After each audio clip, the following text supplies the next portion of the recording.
Hi everybody, this is my excellent exterior search, the map, and just a bit of an explanation as to why no one passed it.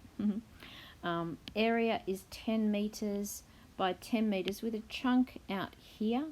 So it basically was, I think, about 95 square metres. That's within the 75 to 140 that I have to work with according to the rules.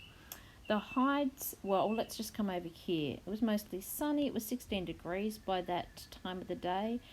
Did cool down a little bit towards the end. There was a light dominant breeze, so that was coming from, if we look on the map, this way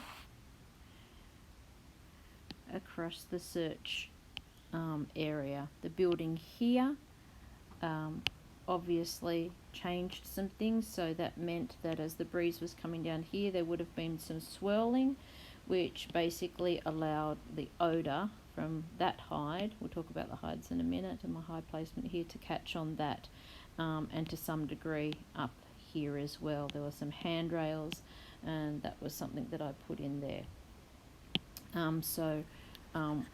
It was some variable wind, but with it predominantly coming from the top right down to the bottom left hand corner of the map.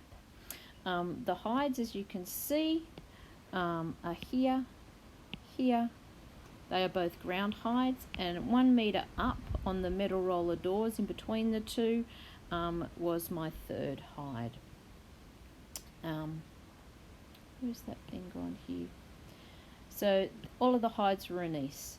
At excellent level, I set up as a judge the search to be more handler challenge than dog challenge, because basically we know that the dogs can find odour at this level, and your job as a handler is to move your dog around the search area to put them in odour so that they can then do their job and follow it back to source. Most people timed out. 50% found 1 hide, 40 found 2, and a few people found none. So the reason that most people didn't get through on this one, because of this little hide here. So both of these are ground hides. This one up here is 1 metre up on the wall, and most of the dogs were able to pinpoint that beautifully. A couple of dogs got caught on the bottom over here, caught a couple of very good dogs, and that obviously said that for that point in time there was just some pooling odour, but then another dog came in and was able to work back to source. So it's just the fickleness of odour. But most teams came in, they got pulled into this plastic thing. The dog was able to work back to that, not without any much problem at all.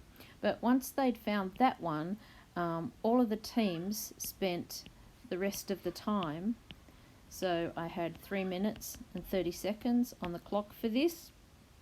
Most of them spent time searching in this area, so they just stayed in that area. No one came down here, and indeed no one took their dog out of the area, because basically in order to get this little black duck you had to be down here.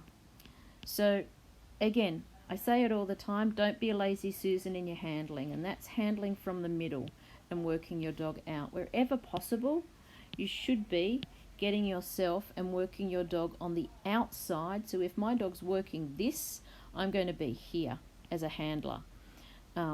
If my dog is moving up to this in this way and working here, I'm going to be out here. So I'm keeping on the outside of my dog.